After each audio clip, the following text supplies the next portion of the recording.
Ouais, bienvenue à chacun, chacune.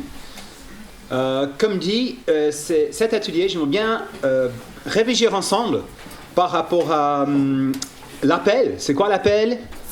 Deuxièmement, les dons, assez rapidement, les dons spirituels. Et en dernier, les possibilités de formation. Comment je m'équipe avec, vu mon appel et mes dons. Et j'aimerais bien rester sur le créneau de l'heure parce que les activités tout de suite après. Et du coup, je vais essayer de m'arrêter assez tôt pour avoir aussi de temps de discussion. Donc c'est sûr que vous serez frustrés parce que ces trois thèmes sont vastes. On peut parler facilement plusieurs ateliers sur chaque thématique. Donc on va faire quelques pistes de réflexion et ensuite temps de discussion, questions. Ça vous va? Très bien. Je vais prier avant de commencer. Seigneur, on a besoin de ton aide. Rends ce temps fructueux. Aide-moi à être clair et fidèle à ta parole. Et utilise, je pense à chaque vie ici. Merci pour le fait que tu es au contrôle. Toi, tu donnes les dons, tu appelles et tu as des plans magnifiques. Ça ne veut pas dire que ça sera facile, les défis devant nous, mais des plans magnifiques. Et Seigneur, merci pour le privilège d'être tes enfants. Amen. Alors, nouvelle année devant nous. Et je sais, je connais un des défis majeurs dans ta vie. La gestion de temps, non? Moi, c'était toujours un défi pour moi. Et lorsqu'on priait ensemble, quand j'étais en études, c'était souvent un sujet qui était en haut de la liste, la gestion du temps. Et bien sûr, je pense que c'est quand même un grand défi. Et si vous lisez des livres sur la gestion du temps, les premiers chapitres, ils vont dire, mais il faut définir clairement ta mission et tes valeurs fondamentales. Parce que ça va finalement aider à dire non et à faire le tri. Tu sais combien de semaines, plus ou moins, la plupart de nous ont sur Terre? 4000. C'est pas beaucoup, hein?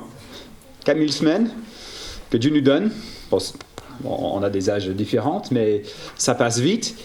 Et il y a infiniment plus de choses à faire qu'on peut faire. Et du coup, on est obligé de faire le tri.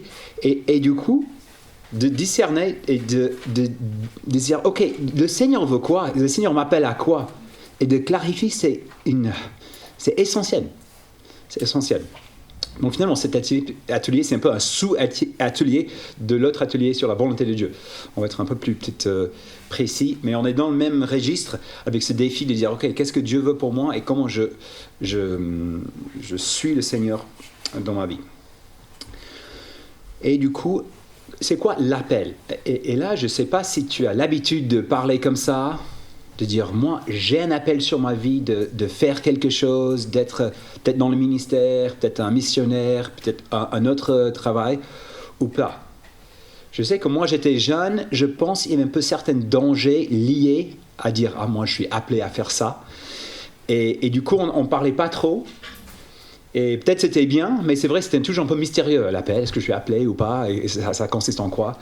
Et du coup, ça m'a intéressé un peu de creuser ce sujet. Du coup, quelques points par rapport à l'appel. Alors, si on lit la Bible, on voit assez régulièrement ce mot et l'idée. Klesis, c'est le mot en grec qui veut dire appel. Je vais lire la définition, et ça, c'est la définition du lexique du grec biblique, de klesis. Appel. Invitation à faire l'expérience d'un privilège et d'une responsabilité particulière. Appel, vocation, invitation. Bon, ça explique assez bien. C'est comme un appel, c'est une invitation. C'est le Seigneur qui dit, oh, toi, Fred, toi, j'ai quelque chose à te dire, j'ai quelque chose pour toi, je t'invite à faire quelque chose. Ou toi, ici, c'est un appel, c'est Dieu qui prend l'initiative à se mettre en contact avec nous pour nous donner, pour nous inviter à avoir un privilège, mais qui est lié aussi avec une responsabilité.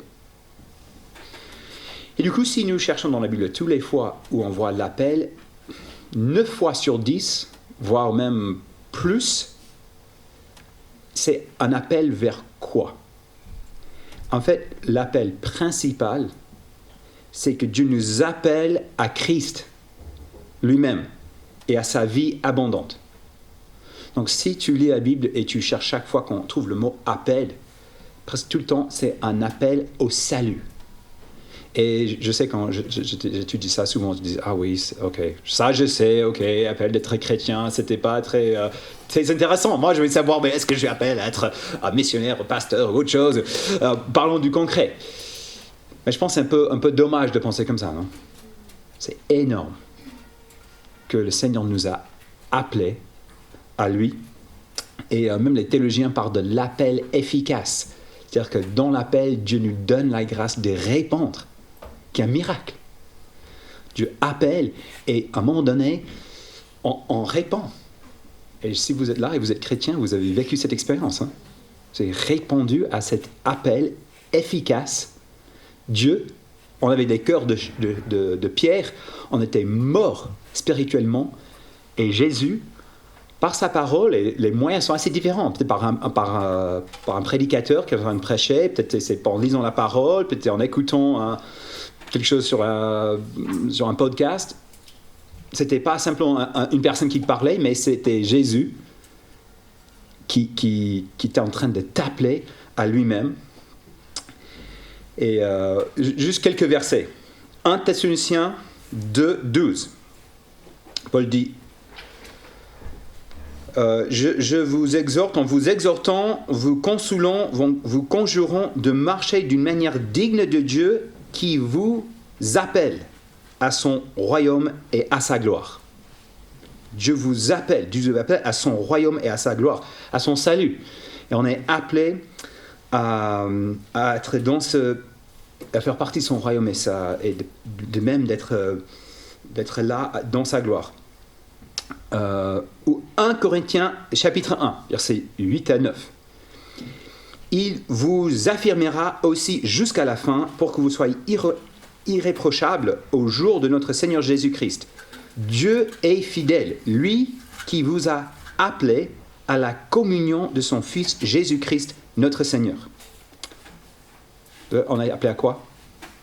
C'est beau, hein? La communion, cette unité, cette amitié, cette relation vivante avec Jésus, son Fils, notre Seigneur. Donc, si vous êtes chrétien, vous avez un sacré appel, vous êtes déjà appelé à cette communion avec Jésus, appelé à son royaume et à sa gloire. Et alors, si vous avez une Bible, c'est intéressant de chercher 1 Corinthiens 7, verset 17. C'est un verset qui va être interprété de manière différente, où Paul parle de l'appel. Et ce qu'on voit dans ce verset, que cet appel est l'appel primaire, l'appel qui prime sur les autres, ou qui est l'appel principal. Il dit, verset 17, « Seulement que chacun marche selon la part que le Seigneur lui a faite, selon l'appel qu'il a reçu de Dieu. » C'est ainsi que je donne dans toutes les églises. En fait, c'est tout un débat qu'on y dit selon l'appel qu'il a reçu. Est-ce que cet appel s'agit de l'appel du salut en tant que chrétien? Ou est-ce qu'il s'agit d'un appel vers des tâches, une situation particulière dans la vie? Deux manières d'interpréter. Moi, quand j'ai commencé à creuser ça, je pensais que c'était la deuxième. Et ça allait bien dans ce sens, parce qu'on peut vraiment creuser, dire Dieu a quelque chose de spécifique qu'il nous donne. Mais je dois dire, en creusant, en lisant les commentaires, je pense que le sens de son verset, c'est plutôt dans l'autre sens. Et Paul dit, n'importe là dans quelle situation tu es appelé à lui. Et du coup, ça donne une certaine liberté, ça relativise les autres, la situation de vie dans laquelle tu es, parce que tu peux marcher digne de cet appel que tu as reçu, d'être en communion avec Jésus et de faire partie de son peuple et d'être appelé à son royaume. Tu vois? Et du coup, on est appelé à être chrétien, à vivre cette communion, à vivre la joie, à marcher avec Dieu. Et là, on peut faire dans plein de situations différentes. Et c'est beau. Donc, cet appel, ça nous donne un ancrage dans nos vies, un privilège. Et c'est beau, comme dit, le marché digne. C'est énorme, cet appel que nous avons reçu, d'être des enfants de Dieu, d'être remplis avec les fruits de l'esprit Et là, on peut faire ça dans beaucoup de situations différentes. Et vous avez vu ça un peu dans l'atelier avec la volonté de Dieu. Dieu nous donne une liberté et cet appel est l'appel primordial, essentiel. Du coup, voilà, vous avez capté ça, l'appel. Dieu nous appelle à lui, le salut, en tant que chrétien. Et si tu es là, si tu es converti, tu as reçu cet appel. Tu es appelé à marcher comme Jésus. Alors, je pense que c'est quand même intéressant de réfléchir à comment Dieu t'a appelé. Et je suis sûr, dans cette pièce, il a des histoires assez différentes, non? Peut-être pour certaines, tu sais exactement. Moi, David, j'étais là le 31 décembre 2012, j'étais là dans un camp, et puis d'un coup, l'évangile est devenu très clair, et je me suis converti, et boum, j'ai reçu mon appel, et ça y est, c'était très net et clair. Voilà. Et pour d'autres, pas forcément comme ça. Hein. C'était très progressif. Il y avait beaucoup d'éléments, et tout un cheminement. Je pense que c'est C.S. Lewis qui donne l'image. Il était dans un train vers, je pense, la Belgique. Il savait à un moment donné qu'il était en France. Et il ne savait pas à quel point il avait traversé la frontière. Hein. C'était il voyait les trucs qui passent. Il n'était pas très conscient. Mais à un moment donné, il était sûr qu'il était plus en France, il était en Belgique. Hein. Il était dans des villes belges, etc. Je pense que certains d'entre nous, on ne sait pas à quel moment on a traversé la frontière, mais on sait très bien, il y avait un avant, et maintenant on est de ce côté-là, et Dieu nous a appelés, on a cet appel, et on n'a pas le moment précis où Dieu nous a appelés, mais voilà, on est appelés, on est comme ça. Et je pense que ça va nous aider lorsqu'on réfléchit aux autres appels. Donc voilà, l'appel à Christ. Deuxième point, Dieu nous donne également des appels secondaires, où je précise, Dieu peut me donner également des appels secondaires. Alors là, ce n'est pas le sens principal du mot appel dans la Bible. Mais on voit des exemples, on voit quand même peut-être une petite centaine d'exemples dans la Bible où Dieu avait clairement invité les gens à une tâche, à un rôle particulier. Hein, vous pouvez peut-être penser à personne.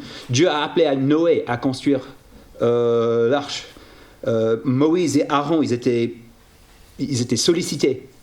Ils avaient cet appel particulier. Les appels des prophètes. Il a appelé Abraham et Sarah à quitter leur pays.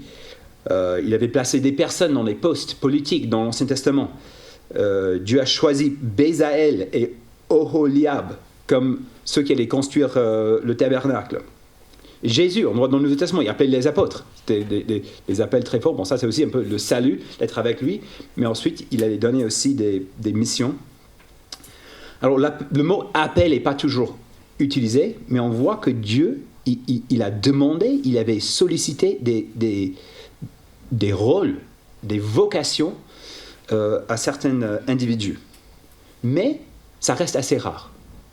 Et du coup, je pense que ce n'est pas la norme pour nous de dire, je peux m'attendre à ce qu'à un moment donné, Dieu va dire, comme il a fait avec Noé, il va m'appeler à faire quelque chose, un projet, un métier comme Noé. Je pense que si on s'attend à un tel appel de Dieu, on risque d'être déçu, parce qu'en lisant la Bible, on voit que ce n'est pas la norme. Ça peut exister, mais ce n'est pas la norme. Et même, on a des exemples modernes. On a des exemples où les gens avaient reçu une sorte d'appel, une conviction très forte que Dieu voulait qu'ils fassent quelque chose. Hudson Taylor, c'est le missionnaire classique, il avait 17 ans. 17 ans, il a reçu un appel, il avait une conviction très forte que Dieu voulait qu'il travaille en Chine. À 17 ans, et puis il a commencé à préparer pour ça. C'est une étudiante qui a fait l'IBG, elle avait toujours cette conviction, Dieu voulait qu'elle travaille au Brésil. Donc, et puis c'était des années plus tard finalement que ça s'est fait. Donc elle avait travaillé, ensuite elle est venue faire l'Institut, ensuite Dieu a ouvert les portes, et maintenant elle travaille au Brésil. Je ne sais pas si... Est-ce que quelqu'un se sent libre? Est-ce qu'il y a quelqu'un ici qui a un peu cette expérience ou quelque chose assez fort ou peut-être c'est peut-être le contexte pour se lancer dans de répandre, mais je pense que ça existe, mais je pense que c'est assez rare.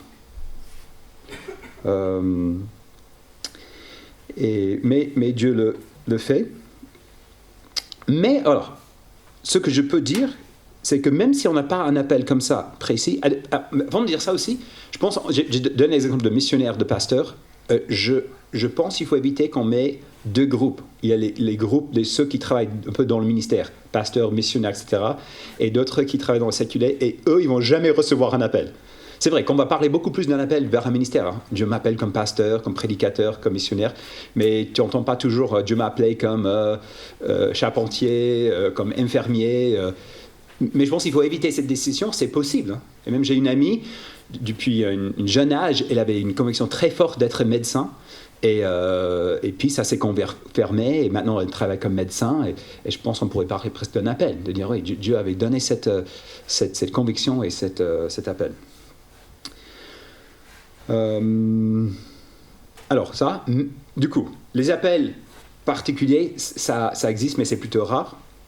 Mais on a quand même, tout chrétien, et pas sûr on peut les appels, mais les sortes d'appels plus généraux. Et j'ai trois aspects. Un, on est tous appelés, on est tous invités à travailler. Le travail a un rôle important. Et nous étions créés pour le travail, on voit ça dans le jardin, dans les récits de la création. On voit dans la nouvelle création, Apocalypse, on a cette verset où les rois de la terre viendront avec leur gloire dans la nouvelle cité. Et on voit que même dans la nouvelle création, on ne sera pas juste là en train d'être spectateur complètement passif. Loin de là, Dieu va utiliser le travail a une place importante. Même on a ces versets 1 Timothée, où Paul rappelle, si quelqu'un, 1 Timothée 5,8, si quelqu'un ne prend pas soin des siens, en particulier les membres de sa famille proche, il a renié la foi, il est pire qu'un non-croyant. Et donc cet appel à être productif, à travailler dans la mesure possible, hein, il y a des gens qui ne peuvent pas travailler pour les situations de handicap, etc. Ça ne s'applique pas à eux, mais dans la mesure du possible, le travail est quelque chose d'important. Ce n'est pas l'aspect le plus important dans nos vies. Hein? On a vu l'appel principal, c'est l'appel d'être à Christ, être en communion avec lui. Donc ça ne veut pas dire que toutes nos vies, la seule chose qui compte, c'est le travail, loin de là. Mais le travail est important et on est tous appelés à travailler. Et du coup, vous êtes dans ce défi de dire, ok, mon métier est important pour Dieu et comment il veut t'utiliser et il vous appelle, il nous appelle à travailler. Non, un appel à travailler. Nous avons tous un don spirituel. Un don spirituel, et nous faisons partie du corps de Christ. C'est-à-dire que nous avons une place dans la grande mission de Dieu. Ça, c'est une certitude. Si tu es chrétien, tu as un don. Et tu sais, Paul, il parle de l'Église, il va utiliser beaucoup le vocabulaire d'édification. Le sens de ce mot, c'est le mot construction, de construire quelque chose. C'est comme on est tous dans un chantier, et on découvre, on a tous des outils. Au moins un outil que Dieu nous a donné, et il faut le découvrir, et voilà, c'est une invitation à ensemble s'engager dans ce beau projet. Donc, on va parler un peu plus loin des dons. Et troisièmement, donc, le travail, don spirituel, l'Église, et ensuite, certaines situations de vie impliquent un appel. C'est-à-dire une invitation, un privilège et une responsabilité. Je pense certaines relations. Lorsque tu te maries, tu as un certain appel d'être une femme, d'être un mari, etc. Lorsque Dieu te donne des enfants, si c'est sa volonté, voilà, tu as l'appel de parent. Et c'est une belle vocation, et je peux te dire, j'ai dû découvrir ça. Je me suis marié comme ça, Dieu m'a fait cette grâce, et puis on a eu des enfants rapidement. Et ma vie a radicalement changé, j'avais plus de temps, c'était compliqué. À un moment donné, j'avais un peu l'impression que les enfants, c'était une charge de plus. J'avais ma vie, et puis hop, Dieu avait rajouté cette charge et c'était compliqué. J'ai dit, mais David, c'est pas du tout ça. J'ai changé d'appel un peu. J'avais l'appel comme d'être dans le ministère, mais Dieu m'a donné un autre appel, et du coup, ça prend moins de place maintenant, et Dieu m'a donné le privilège, et c'est pas juste un détail secondaire dans ma vie, mais maintenant j'ai le privilège d'être papa, et c'est un appel, et c'est un privilège, et quand je change les couches, je fais quelque chose aussi important quand je prépare une prédication, quand je donne un message, et j'essaie de rendre gloire à Dieu pour ce privilège de répondre à cet appel que Dieu m'a donné comme papa. Et un jour, il va peut-être vous donner cet appel, ou même les autres situations. Ma mère a dû s'occuper de mon grand-père qui avait une espèce d'Alzheimer, et je pense qu'elle a vécu ça comme une sorte d'appel dans sa vie. Et c'était pas qu'elle avait souhaité, mais c'était elle, et c'était son père à elle. Et du coup, pendant 8 mois, c'était très compliqué. Elle s'est donnée, elle a rendu un beau témoignage en répondant à cette situation de vie. Et Dieu a donné. Ok, voilà. Appel, premièrement, à Christ. Deuxièmement, ça peut exister les appels spécifiques, mais on a tous des appels généraux pour le travail, dans l'Église, et selon les situations de vie. Maintenant, quelques éléments, comment discerner. Et là, je dis rien de révolutionnaire, c'est assez classique, mais je pense que c'est utile. Depuis des générations, les chrétiens, ils ont défini un peu trois critères. Alors, pas tous les chrétiens sont d'accord avec ça, mais c'est quand même très classique. 3 critères pour discerner un appel. Le premier critère, c'est ce qu'on appelle l'appel intérieur. Et c'est une sorte un désir, une conviction, une passion, un intérêt fort que Dieu te donne. Et là, parfois, ça vient comme ça. Il faut, tu es confronté à quelque chose, ou il y a quelque chose qui gère, mais il faut que je fasse ça, c'est pour moi. Je pense que c'est assez rare que ça arrive comme ça. Souvent, c'est progressif. Et dans le temps, tu te rends compte que tu es vraiment au fond de toi. Tu as cette conviction et cette passion pour quelque chose. Et parfois, on est impatient, on veut que ça arrive tout de suite. Même mes parents disaient, mais David, tu es passionné par quoi? J'avais peut-être 18 ans. Beaucoup de choses, je ne sais pas. Et du coup, je ne peux pas forcer. Mais avec le temps, je pense de dire, mais quelles sont mes convictions plus profondes, mes passions, mes désirs vraiment, mes désirs qui sont bons. Hein? On est un mélange, non? Et du coup, ça prend du temps de discerner, ok, quels sont mes désirs qui sont bons. Une chose qui m'aide, c'est parfois des choses qu'on peut critiquer facilement, même à l'église. Ah, mais l'accueil dans cette église, elle est nulle. L'accueil dans l'autre église est nul. Et les gens, ils ne sont pas très ouverts. Oui, mais peut-être derrière ça, Dieu te donne, toi, une sensibilité plus prononcée, parce que derrière, il t'appelle à quelque chose. De travailler et d'œuvrer pour l'accueil, parce que tu vois les choses que les autres ne voient pas. Les prédications, c'est bateau. Tu t'ennuies beaucoup pour les prédications, mais peut-être Dieu t'appelle à toi-même. Ce que moi, j'ai un peu vécu, et maintenant, je critique beaucoup moins les prédicateurs. Je pensais bien de poser la question, si tu n'avais aucune barrière, aucune contrainte financière, etc., tu ferais quoi? Des ressources illimitées pour... Et là, en vue de Dieu, hein, je ne vais pas parler de moi-même, mais voler en jet privé, non, c'est pas ça, mais s'il n'y avait pas des barrières, tu rêves. Et je pense qu'il y a un côté où on peut rêver un peu. On peut dire, ok, mais si je pouvais faire ça, et d'essayer de discerner, est-ce que tu as quelles sont tes convictions fortes? Donc, appel intérieur. Deuxième, c'est l'appel extérieur. L'appel extérieur. Et ça, c'est ce que les autres voient chez toi, notamment l'Église. Ce que les chrétiens mûrs, qui t'observent, qui te voient. Et là, on est un peu dans les compétences. Donc, on a le désir, mais après, les compétences que Dieu nous a données, les dons, etc. Et parfois, l'appel intérieur est parfois, il faut que ça se confirme. C'est-à-dire, si l'appel intérieur n'est pas du tout confirmé par un appel extérieur, peut-être c'est pas un appel finalement. Qui est hyper méga motivé pour faire ça, mais finalement tous les autres ne le voient pas du tout. Et la personne n'est visiblement pas très compétente. Peut-être il faut réfléchir à notre appel intérieur. Parfois, l'appel intérieur a besoin, comme Timothée, d'être ranimé, d'être encouragé, et l'appel extérieur est plus évident. Et ça, moi je le vois à l'Institut, on a des personnes qui passent par nous, c'est évident pour moi, ils ont des capacités pastorales. Ça découle d'eux, et eux ils sont, oh mais je sais pas, c'est dur, je sais pas à la hauteur, etc. Et là je veux les encourager. Après, il faut quand même que l'appel intérieur soit là. Si la personne dit non, j'ai pas envie de faire ça, ça va pas marcher. Mais parfois c'est pas des dosages différents. Extérieurs. Et puis troisième, les circonstances. Les circonstances, y compris les besoins autour de nous. Ça a un rôle. Comment on répond aux besoins? Bon, ça touche un peu l'appel intérieur, non? Parfois, c'est les besoins autour de nous qui nous touchent et qui nous qui nous pousse. On voit des choses dans le monde et c'est pas normal. Et ça nous pousse à agir. Moi, je veux répondre.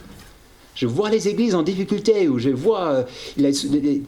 J'avais une fille qui était vraiment... Elle était touchée par les femmes en difficulté, dans la prostitution, et elle avait cette passion qui était claire chez elle. Je dois faire quelque chose. Après, et je pense que c'est très sage, un besoin uniquement ne constitue pas un appel. Parce qu'il y a tellement de besoins, et parfois on est juste sensible aux besoins. Hein. Et puis on fait un voyage court terme en Afrique, on dit « Oh là, punaise, ok, je dois lancer les orphelinats en Afrique, et puis on vient ici, et puis l'église, oh, ok, je dois aider l'église ici. » Et puis on n'est pas Jésus, on ne veut pas tout faire, et on va vite être dans le burn-out si on essaie de répondre aux besoins, et puis ça ne va pas marcher. Donc, mais on parlait à table tout à l'heure, François racontait son histoire. Comment ça se fait qu'il a choisi d'être pasteur? Il a répondu. Il disait, j'étais dans le métro, je voyais des gens tristes, et je pensais à toutes ces personnes qui avaient peu d'accès, ou même zéro accès à cette bonne nouvelle de Jésus, et je dis, moi, je ne peux pas juste continuer ma vie, je dois répondre. Et du coup, ça faisait partie de son appel. Donc, et dans le ministère, mais aussi ailleurs, hein, je pense qu'on a besoin des bons médecins, des bons infirmiers, on peut passionner par un domaine, et c'est comme ça que Dieu va susciter notre intérêt. Et puis les besoins, les situations de vie, il y a les réalités financières, les choses qu'on peut faire, on ne peut pas faire, les situations de vie, on est marié, on n'est pas marié, et plein de circonstances aussi qui vont orienter. Vous captez, 3 appels, intérieur, extérieur, circonstances. Et à mon sens, le défi, c'est d'être équilibré entre ces 3. Si on pense que, ok, j'ai l'individu, l'appel intérieur prend trop de place, je risque d'être un peu dans une démarche d'individualiste. Je veux chercher mon épanouissement personnel, ceux qui sont, quand c'est ma vie, et je suis là, et je cherche juste mon truc. Tu vois? Si on est juste les compétences, ce que les autres voient chez nous, mais il n'y a pas vraiment une conviction à l'intérieur, ça va marcher pendant un temps, mais c'est notre vie, c'est ta vie, et s'il n'y a pas cette conviction profonde, tu ne vas pas durer dans le temps. Et comme j'ai dit, si c'est juste les besoins, si on est juste en train de répondre aux besoins, parfois ce ne sera pas du tout équilibré, parce qu'on va être sensible à un besoin, mais peut-être on n'est pas finalement des compétences pour répondre, ou on va avoir tellement de besoins, on va être découragé, etc. Donc je pense que le défi, c'est d'un peu d'être équilibré entre ces 3 aspects. Voilà, sur l'appel. Donc, j'espère que vous avez des questions, et puis on va en parler dans 10 minutes. Comment discerner, quelques mots par rapport aux dons spirituels. Et là, je ne vais pas faire long. J'ai 5 points, je pense. Tout chrétien a un don. Donc, tu as au moins un don. On peut avoir plusieurs dons, mais un don. Et c'est un don de la grâce, c'est un don que Dieu te donne par son esprit dès ta conversion. On a un don. Point 2. Les listes dans le Nouveau Testament donnent un sens clair des dons, mais ne sont pas des listes exhaustives. C'est intéressant de comparer les listes. On a 5 listes dans le Nouveau Testament des dons. Et si on part de 1 Corinthiens avec le don du célibat, peut-être un peu plus. C'est intéressant. 1 Pierre donne une liste très très courte, et lui, il parle des dons plutôt de la parole et les dons de service. Point. 2 dons. Bon, ok. Et puis Paul, il va donner d'autres listes, et c'est intéressant que dans de Romains, par exemple, dans la liste des dons, il n'y a aucun don miraculeux. Or, en 1 Corinthiens, il va y avoir plusieurs dons de guérison, de prophétie. Et désolé pour la déception, moi je ne vais pas ouvrir cette boîte. Est-ce que les dons miraculeux ne sont pas aujourd'hui ou pas aujourd'hui? On peut en discuter après. Mais ce qui est intéressant, ça donne un sens clair à mon sens. Voilà les types de dons. On a parole d'encouragement, on a le service, l'hospitalité, la générosité, etc. Mais ce n'est pas les listes exhaustives. Donc je ne pensais pas dire, ok, voilà les listes, il faut que je me place exactement l'étiquette sur moi. Moi j'ai tel don, et voici. Ça peut prendre des formes un peu différentes, mais on voit quand même dans ces listes un sens assez clair. 3. Un don n'implique pas que le travail impliqué par le don sera facile ou confortable. Et même on voit chez Paul, il était clairement doué, il était apôtre, il avait clairement des dons de la parole. Et il dit, je lutte avec toutes mes forces et avec la force que Dieu me donne. Il part beaucoup de l'effort important. On a vu ça chez Timothée. Timothée, efforce-toi d'être un ouvrier qui n'a pas à rougir. Et je pense, parfois, on pense, si j'avais le don, ce serait facile.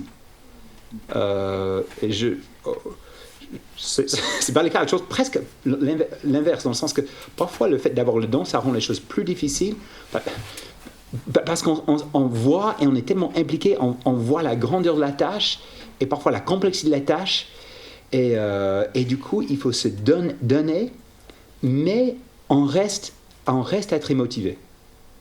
La chance de nous donne cette motivation, donne cette passion de dire oui, je vois l'importance de la parole quand l'exemple de l'enseignement, je vois la pertinence, je vois que ça porte du fruit dans les vies des autres. Dieu l'utilise, c'est d'appel extérieur, les gens confirment.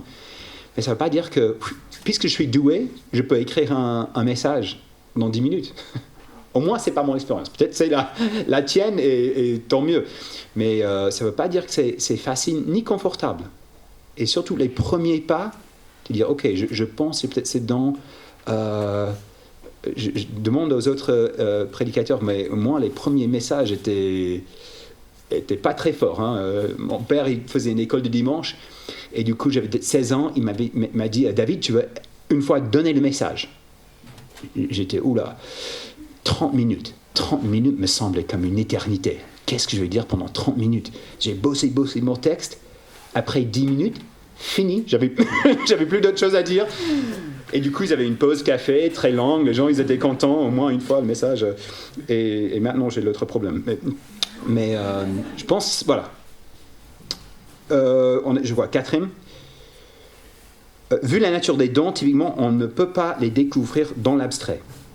C'est-à-dire, c'est pas dans ta chambre, tu veux dire, quel don, je pense ça. Je sais pas, est-ce que vous avez une bonne expérience? Est-ce que vous avez fait des questionnaires des dons, des tests spirituels? Je sais pas, est-ce que c'était utile? Je pense que ça va être utile. Mais à mon sens, il ne faut pas s'appuyer principalement sur un questionnaire. On faisait ça, et peut-être on avait, même mes expériences, on n'avait pas des questionnaires super bien. C'était, est-ce que tu aimes étudier la parole? Est-ce que tu aimes partager? Moi, je savais, ok, oui. Bon, tu as peut-être le don de l'enseignement. Bon, ok, je trouvais que c'était un peu évident. Mais c'est vrai, peut-être si on est bloqué, ça peut nous faire réfléchir. Et peut-être parfois, comme dit, on est timide, on est bloqué, et peut-être un questionnaire peut nous faire réfléchir. Mais peut-être finalement, je peux faire ça. Le moyen, je pense, qui est plus utile, c'est de faire beaucoup de choses. D'essayer beaucoup de choses dans l'Église. Et ne te limite pas, ne te dis pas « Ah non, je ne peux pas faire ça parce que je ne suis pas doué. » Tu ne sais pas. Alors, en Christ, notre valeur en tant que Christ, notre valeur dans notre appel principal. Et du coup, ça nous donne le courage d'essayer les choses et d'être à l'écoute des gens qui disent « Ah, peut-être c'est pas ça. Je t'encourage à faire autre chose. » Et ça ne va pas nous détruire parce que notre valeur dans Christ, c'est un don. C'est pas grâce à nous, on reçoit ou on ne reçoit pas. Et je pense, ayant cette confiance en Christ pour essayer, pour oser des choses, de sortir de notre zone de confort et parfois d'être surpris. Moi, le travail jeunesse, ça m'a un peu... c'était pas du tout ma tasse de thé. Moi, je me sentais pas bien avec les gens, je n'avais pas le bon contact, à mon sens. Et j'ai dû chercher des stages quand j'étais en institut. Et tous les stages étaient pris, sauf... travail jeunesse. Je dis, oh non, je suis pas bon pour ça. Mais j'avais pas de choix. Donc, j'étais là, travail jeunesse. Et c'est vrai, les premières soirées, je connaissais pas tout le langage, etc. Mais, dans le temps, ça allait mieux. Et puis, en fait, je pense à vraiment prendre goût et j'ai vécu des expériences juste magnifiques et ça m'a tellement apporté et Dieu a utilisé, même je pense que je n'avais pas tous les blagues que les autres leaders avaient, mais bon, c'est comme ça et du coup voilà, je pense, engage-toi, sors de ta zone de confort et essaye beaucoup de choses. Et c'est pour ça, quand tu es jeune, tu peux faire beaucoup de choses, des voyages court terme, des camps, etc. Et afin d'essayer de découvrir.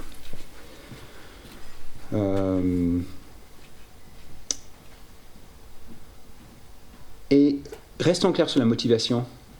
Dieu nous a donné des dons pour l'édification de l'Église. Ça, c'est mon dernier point. Mais mettons en pratique nos dons par amour pour l'Église et pour Christ. Et c'est quand même un piège, non? De dire, je suis doué à quoi? On est vite sur nous-mêmes, de dire, qu'est-ce qui... moi, je vais être bien vu, je vais avoir un impact, etc. Et c'est normal. Et parfois, on a tous besoin de revoir nos motivations. Je fais ça pourquoi? Et Paul est très clair, au milieu de cette discussion des dons spirituels, il place 1 Corinthiens 13, ce chapitre qu'on lit toujours au mariage, pourquoi pas, mais le contexte est des dons spirituels, et si on ne fait pas par amour, on a un symbole qui cloche, on est rien, on est vide. Et du coup, moi, j'ai besoin souvent de revenir, et finalement, c'est vrai que cet amour, on dit, ok Seigneur, je fais pas ça par amour pour toi et pour ton Église, ça nous libère. C'est-à-dire que, j'ai pas besoin d'être le meilleur orateur, j'ai pas besoin d'être le meilleur gars dans ce service, j'ai besoin d'aimer Christ, et si les vies sont aidées, si les vies sont touchées un peu, gloire à Dieu, et on continue comme ça. Ok, donc, j'espère que vous avez quelques questions, gardez-les, et dernier volet, la formation. Parce que c'est vrai, un appel et des dons impliquent, dans la plupart des cas, la préparation et la formation. C'est évident pour un métier. Si tu vas chez ton médecin, il dit j'avais pas trop envie de me former, je fais ça sur le tas, quelques webinaires, ça va? Tu veux dire, non, je cherche un autre médecin. Et curieusement, je pense dans le domaine spirituel, on pense souvent différemment. On dit que le Seigneur va nous donner, boum, clac, les compétences, et tout de suite, on n'a pas besoin de passer par là, on n'a pas besoin de le préparer, etc. C'est faux. Ça correspond ensemble, un don et la préparation, le travail, la formation. Et alors, par où commencer? Et là, je pense que c'est propice à une discussion. Là, j'ai juste quelques pistes. Un point, trouver un formateur, un mentor qui peut t'aider et qui fait ce que toi tu aimerais bien faire, qui fait bien. Et pose-lui les questions, vois sa vie, observe sa vie. C'est tellement utile de voir quelqu'un qui fait bien ce que tu aspires à faire, et t'approches pas de la personne et discute et crée une relation, observe et puis demande-lui conseil. Comment toi tu t'es arrivé jusqu'à là et comment je peux faire la même chose. 1. 2. Cultive la soif d'apprendre plus. Je ne sais pas si vous vous rendez compte à quel point d'avoir une motivation d'apprendre est quelque chose de précieux. On n'a pas tous cette motivation. Si tu as soif, si tu as envie de creuser, c'est magnifique. Et là, c'est un cadeau que Dieu te donne, et garde-le, cultive-le. Et parce que quand on n'est pas motivé, on peut faire toutes les formations qu'on veut, mais ça ne rentre pas, non? Et du coup, cherche des contextes aussi qui te stimulent et qui aident à cultiver cette soif. Parce que c'est un sacré moteur. Si j'ai un jeune qui est passionné, qui veut avancer, tu ne peux pas l'arrêter. Il va lire, il va chercher, il va suivre des trucs. Si tu as quelqu'un qui a beaucoup de ressources, mais qui n'a pas cette motivation, il ne va pas aller très loin. Et ça, c'est une certaine responsabilité que nous avons. Et parfois, on a le contrôle. Même quand j'étais à la fac, il y avait plusieurs profs. Et au début, j'étais en train de choisir les cours en fonction du cours. Du coup, on avait des cours un peu optionnels, on pouvait faire on avait plusieurs choix. Et du coup, je regardais les titres. Christologie. J'ai dit, oui, Christologie, génial. Je m'inscris à Christologie, et puis théologie biblique, génial. Et après, je me suis rendu compte qu'en fait, c'était moins le titre de cours, et c'était beaucoup plus le prof. Et du coup, j'ai parlé à des anciens étudiants, et un ancien étudiant avait une liste. Il avait donné des recommandations des profs. C'était assez drôle, c'était des one-liners, c'était lui, évite à tout prix, lui, génial, lui, tata. Et du coup, là, bien sûr, j'ai dû faire des programmes, j'ai dû faire certains domaines, mais j'étais beaucoup plus sensible. Est-ce que ce prof me donne envie et me stimule? Et ça, je pense que c'est important de faire ça et de vraiment cultiver cette soif. Troisième, lance-toi. Lance-toi dans l'activité. Et parfois, on pense qu'il faut soit je fais ça à grande échelle ou pas du tout. Pense à la prédication. Soit il faut que je prêche dimanche matin ou zéro. Mais ce n'est pas le cas. Et ça ne marche pas comme ça. Souvent, on a des petites petite possibilité. Et si tu t'intéresses, tu dis, je veux grandir, je veux me former, essaye à petite échelle de le faire. Peut-être même si tu trouves quelqu'un, un exemple, un sorte de formateur, dit, mais aide-moi, est-ce que je peux avoir une première expérience? Moi, je vais animer cette petite étude dans le groupe de maison. Est-ce que tu peux derrière me donner des retours? Comment je peux faire mieux? Qu'est-ce que tu en penses de ça? Et parfois, Jésus dit, sois fidèle dans les petites choses afin d'être confié avec les choses plus importantes. Et on a beaucoup de petites choses possibles dans l'Église, devant nous. Et du coup, lance-toi. Et bien sûr, ça prend du courage. Il faut parfois sortir de notre zone de confort. Je me souviens, j'étais dans un camp comme ça et un gars dit, alors on avait des temps de méditation chaque matin. Un gars dit, si l'un de vous souhaiterait partager une méditation, viens me voir et je te laisse les 20 minutes pour une méditation. Et c'est comme ça, j'avais un peu cette conviction, je pense que Dieu voulait que je donne une petite méditation. Mais j'étais embêté, j'étais assez timide. Et, est-ce que je fais ça? Mais moi, même, il y avait d'autres membres du staff, mais pourquoi moi Et du coup, je dis, non. David, je pensais bien, je vais oser demander. Et du coup, je m'avance. Et lorsque je voulais demander au responsable, j'avais un espèce de blocage et j'étais crispé. Alors, j'arrive même pas très bien à m'exprimer ma demande de vouloir donner le message. Le type, il va penser, c'est qui ce type? Il n'arrive même pas, il est trop nerveux, il est trop bloqué pour même me demander. Ça a sorti plus ou moins. Et du coup, il était très gentil. Il dit, oui, ok, David, tu peux le faire jeudi prochain. Alors, j'étais stressé comme pas possible. Mais après, ça s'est relativement bien passé. Et du coup, Dieu a utilisé ça et progressivement, plus d'occasions et les choses se sont confirmées. Donc, voilà, ça prend du courage, mais ça aide. Quatrième, apprendre à lire. Je ne sais pas si vous lisez bien. Je trouve de plus en plus dans la société et dans nos vies, on a des défis redoutables qui rendent la lecture difficile. Le smartphone, les distractions. Et peut-être vous êtes dans un parcours d'études, tu sais lire, c'est très à l'aise avec ça, bravo. Mais même, je pense que les défis vont continuer dans nos sociétés. Le privilège de pouvoir lire un livre et l'accès que nous avons, c'est quand même énorme. S'il y avait une conférence et Jean Calvin allait être ressuscité des morts, elle allait donner une conférence à Genève, ça serait blindé, avec des millions de personnes, ils payent des billets de 1000 euros, juste, je veux être là, voir Calvin. Et tu sais, tu peux l'écouter Calvin, dans les livres. C'est la même chose, c'est lui qui a écrit. On a accès à tout, c'est trésor de l'Église. Mais la lecture demande la patience. C'est pour ça, on se lance dans un livre et on lit le premier chapitre et puis ça sur l'étagère, parce que ça demande la patience et c'est difficile, mais c'est une ressource juste immense. Bon, on a la Bible déjà, et on a beaucoup d'autres livres. Et donc, si tu t'intéresses, forme-toi, apprends à lire, lis. Tu as un accès à tellement de choses énormes. Et lorsqu'on est jeune, on a quand même plus de temps, plus de liberté. Donc, apprendre à lire, la lecture est riche. Et dernière, réfléchir au programme de formation. Et on a plusieurs échelles. On peut être autodidacte, on peut apprendre beaucoup de choses dans la lecture personnelle, mais rien ne remplace, à mon sens, et moi je ne suis pas neutre parce que je suis directeur d'une école publique, un programme qui était réfléchi et qui t'oblige à passer des étapes et des cours et des choses que tu n'aurais peut-être pas choisies comme ça. Et moi-même, j'avais des moments de découragement quand j'ai fait mon parcours, et maintenant, avec le recul, je dis oui, c'était quand même bien que j'ai eu ce cours.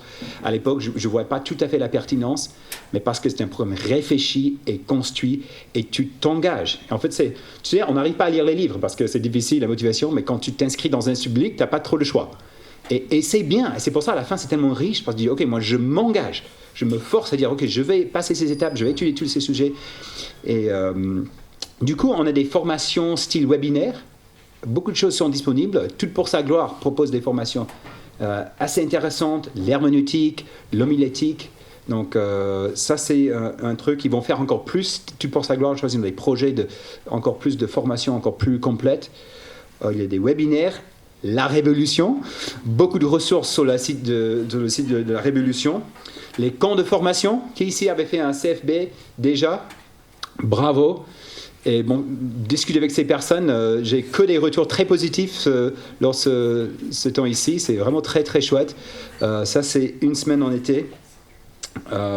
Il y a des formations possibles dans les églises ou dans les églises, peut-être dans ton réseau. On a le week-end de leader jeunesse en partenariat avec AJC, la branche jeunesse des églises CEF. Et ça, c'est chouette. Et on a des jeunes, ils ont dit, je ne savais pas que ces genre de choses existaient. Ils ont trouvé ça, ils ont osé venir. On a à Nantes, Toulouse et Genève. Et c'est chouette de voir, c'est chouette cette formation. C'est une formation pour les responsables de groupes de jeunes. Et puis, des formations en ligne avec les écoles bibliques ou les facs. IBG, on propose IBG Online. 3 cours par année, les cours qui durent 8 semaines. Donc 8 semaines de cours à temps partiel avec des lectures et puis une interaction dans un forum.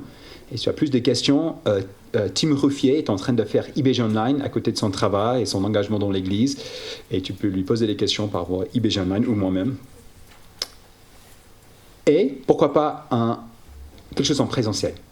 À mon sens, rien ne remplace la qualité et ce que tu veux vivre dans une formation en présentiel.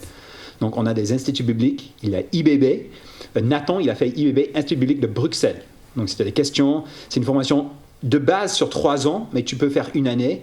C'est une formation assez poussée, assez académique, très riche. IBB, il y a IBG, un institut que je connais un peu, à Genève. Et là, on a vraiment un programme de base, une année de formation, et à savoir que la moitié, voire même plus, viennent juste pour une année. Ils vont repartir dans un travail séculier. Donc, on a des infirmiers, des mécaniciens. Je trouve qu'on a des profils assez différents. Même Nali, je ne sais pas si tu le vois qui c'est le gars qui travaille en cuisine. Il a fait l'IBG. Et je me souviens, au début, la journée porte ouverte, il dit « David, je ne suis pas d'un profil académique du tout. » Il avait travaillé en cuisine 10 ans. Il dit « Mais qu'est-ce que je fais ici? Est-ce que ça va marcher ?» Et en fait, lui, il avait fait preuve de persévérance. Et je pense que c'est un chouette exemple parce qu'il était régulier. Il n'y avait pas des notes peut-être exceptionnelles, mais il avait quand même des meilleures notes à la fin de l'année que d'autres jeunes qui avaient peut-être plus de capacités, mais qui étaient moins disciplinés. Et du coup, c'est chouette. Et du coup, IBG, on a promis une année, ou sinon, tu peux faire une année et après faire 3 ans pour faire un diplôme. Et ça, c'est vraiment destiné pour ceux qui se pensent à être formés pour un ministère, soit un pasteur ou un ministère para-ecclésial ici en Europe ou la mission. Donc, ce que je vous encourage aussi à faire, peut-être pourquoi pas faire une journée portes ouvertes dans un institut. Il y a aussi Nogent, région parisienne, un très bon institut. Eux, c'est aussi un programme de 3 ans, mais tu peux faire une année. Et IBB, IBN, donc Institut biblique de Nogent, IBG, on a tous des journées portes ouvertes. C'est des journées gratuites. Tu viens, tu discutes avec les étudiants, on donne un cours, tu as un exemple d'un cours. Et ça aussi, c'est intéressant. Un entretien avec un membre de la direction pour essayer. Si tu as la possibilité, voilà, je reprends le slogan que le directeur avant moi disait toujours. Vous avez passé combien d'années dans la formation pour ton métier? Des années. Et tu vas exercer ton métier pour une partie. Pourquoi pas mettre à part une année pour passer plus de temps avec celui que tu vas passer toute l'éternité? Une année d'avoir des bonnes bases, de faire meilleure connaissance avec Dieu, d'être plus équipé pour l'Église, ça vaut la peine. Et ça peut changer la vie. Alors, désolé, 45 minutes. Maintenant, discussion, questions sur les 3. On a parlé de l'appel, on a parlé des dons et on a parlé des possibilités de formation. Est-ce que vous avez des choses à rajouter, des remarques, des questions? À vous. Oui, très bien. C'est vrai, je me suis arrêté aux instituts bibliques, et c'est vrai, il y a des facultés de théologie, ça c'est un niveau encore plus académique, mais tout à fait destiné à certains profils. Donc on a la fac à Vaux-sur-Seine, fac évangélique, et puis la fac à Jean Calvin, Aix-en-Provence.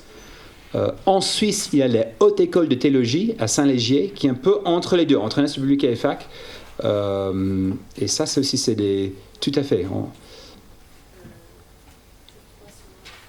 Excellent, oui, je n'ai pas pensé à tout à fait. Champfleury, c'était très bien, un peu encore moins d'engagement qu'une année. Les réponse c'est 3 mois ou 6 mois, c'est ça? 3 mois, 6 mois. Champfleury en Haute-Savoie. Oui. Toujours intéressant aussi de faire quelque chose à l'étranger. Si il y a des programmes en Angleterre que je ne maîtrise pas très bien, les différentes possibilités. Mais comme ça te permet de maîtriser l'anglais et en parallèle d'avoir une bonne formation biblique. Ça, c'est chouette. Je sais, aux États-Unis, ça existe, mais c'est cher. Ça, c'est une difficulté aux États-Unis. Souvent, les formations sont très chères. 2 Timothée 2.2 Peut-être tu peux en parler. Oui, 2 Timothée, c'est un... Oui, 2 Timothée, c'est une espèce de fondation qui donne des bourses, des fonds pour les stages. Mais tu n'as pas besoin d'être en stage en partenariat avec une école de théologie. Donc ça aussi, c'est une bonne piste de dire, moi, je m'intéresse un peu au ministère, mais j'ai l'impression que j'ai besoin de faire un peu plus d'expérience et de voir un peu plus avant de me lancer. Et du coup, là, il faut se renseigner auprès peut-être de Timothée 2.2 ou ton union d'église, de voir est-ce qu'il y a des stages possible que je peux faire sur 6 mois, sur 1 année, où je vais travailler à côté d'un pasteur et puis d'expérimenter le ministère. Et 2 Timothée, ils sont assez généreux et plusieurs, ils ont un bon financement qui permet de faire un stage comme ça. Et ça c'est une chouette piste aussi. Qui fait des formations aujourd'hui ou vous faites quoi vous faites un nouvel an ici, ça c'est chouette. Est-ce que tu fais d'autres choses, quelques petits retours par rapport à ce que tu fais? Moi je suis au GBU et du coup ils font des camps d'été de formation d'1 semaine et c'est un cycle de 3 ans voire 4 ans et c'est vraiment super parce que tu survoles toute la Bible pendant 3 ans et ça donne vraiment une base solide pour après faire des études bibliques et c'est accessible pour les étudiants du coup parce que c'est pendant les vacances d'été. Ouais, excellent. Donc, quand tu es étudiant et que tu ne peux pas prendre d'année sabbatique, c'est vraiment une bonne solution. Ouais. Donc, camp GBU. Et c'est où ces camps? C'est à la forme, mais il y a un camp en juin et un camp en août. Juin et août, camp GBU. Très bien. Moi, c'est une formation en église, dans notre église. Et ce sont des sessions que notre temple a donné à des personnes qui veulent se former pour le ministère. Ok. Donc, on fait des sessions, il y a des thèmes, il y a un programme à suivre. Et, enfin, voilà, c'est unique dans notre... Oui, ça c'est chouette. Ça c'est chouette. Je ne sais pas si tu connais, dans le sud, il y a Théopoles à Toulon. Je sais, ils ont un samedi par mois de formation. Ils invitent des orateurs, Henri Blocher et d'autres qui viennent, qui donnent samedi matin de formation. C'est pas mal. Et aussi RED. Oui. RED également aussi, c'est le travail qu'il faut s'adapter sur les formations qui sont... Ouais. Ouais, tout à fait, ouais, c'est bien. Est-ce que dans les instituts bibliques, par exemple comme celui de Genève ou de Bruxelles, est-ce que ça forme aussi pour la mission? Ouais. Oui. Donc, nos gens, ils ont un programme interculturel. Et quelqu'un me corrige si vous connaissez mieux que moi. Donc, c'est des cours bibliques avec quelques cours qui parlent de l'interculturalité. IBB, donc à Bruxelles, je pense eux, ils ont un programme assez classique avec des cours de missiologie, mais pas forcément une filière.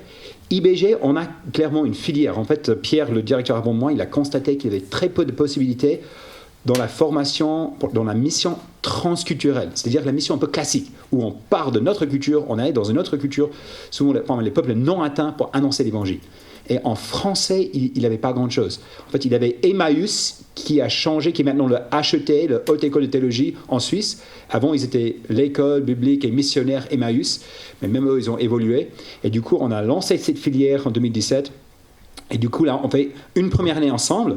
Et après la première année, tu peux faire un stage, un deuxième cycle, dans un contexte transculturel. Donc, tu peux faire ça, un stage classique pastoral en Europe ou à l'étranger.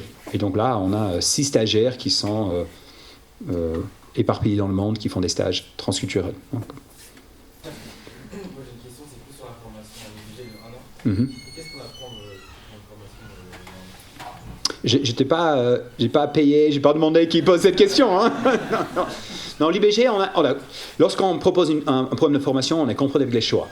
Et d'autres, ils ont choisi de faire sur 3 ans. Et là, tu vas avoir les cours plus approfondis, moins de cours. Avec l'IBG, parce que beaucoup viennent pour juste 1 année, on a fait le choix d'avoir un programme assez complet sur 1 année. Donc, il y a 36 cours proposés dans l'année. modulaire. Donc chaque semaine, il y a 2 cours le matin avec des profs différents. Et un cours peut durer 1 semaine, 2 semaines, 3 semaines ou 4 semaines. Et même un cours qui dure 4 semaines, comme l'introduction à l'Ancien Testament, il est réparti sur l'année. Donc tu vas avoir en octobre 1 semaine de l'Ancien Testament, 1 semaine de homilétique, et puis la semaine suivante, tu vas avoir le cours de mariage et fréquentation, et ensuite le cours de les écrits de sagesse, et ainsi de suite. Donc c'est sur une année. Mais on ne voulait pas que ça soit que du survol. Après, que du survol, c'est un peu difficile. Et du coup, on aborde certains livres. Donc, on a Romains, 1 Corinthiens, etc. en première année. Et puis, en deuxième année, on va approfondir et d'avoir d'autres livres bibliques abordés. Donc, pour faire court. Mais là, je pense, si tu arrives à venir, il y a le site web qui donne beaucoup d'informations aussi, mais une journée portes ouvertes, c'est vraiment excellent, où là, on va vraiment présenter le premier cycle, ce qui est donné, ou même, je suis disponible ici après pour en parler. Reconnaissant, on prie pour que toutes les écoles, et je pense, je vous invite à prier pour nos lieux de formation, qu'on reste fidèles. On voit dans l'histoire beaucoup, un peu, c'est solennel, un peu la santé des écoles de théologie reflète la santé des églises demain. Il y a une sacrée influence, qu'on le veuille ou pas, et que Dieu nous aide à rester fidèles, parce qu'on a eu des écoles qui ont dévié petit à petit dans les petits compromis, et finalement le bon dépôt a été perdu. Donc que Dieu nous aide à rester fidèles, et aussi que Dieu suscite des gens pour venir. Et qu'est-ce qu'on a besoin des gens formés pour demain, et on prie pour nos gens, pour IBB, pour Vaux-sur-Seine. On veut que chacun soit maximum complet avec les étudiants afin de renouveler.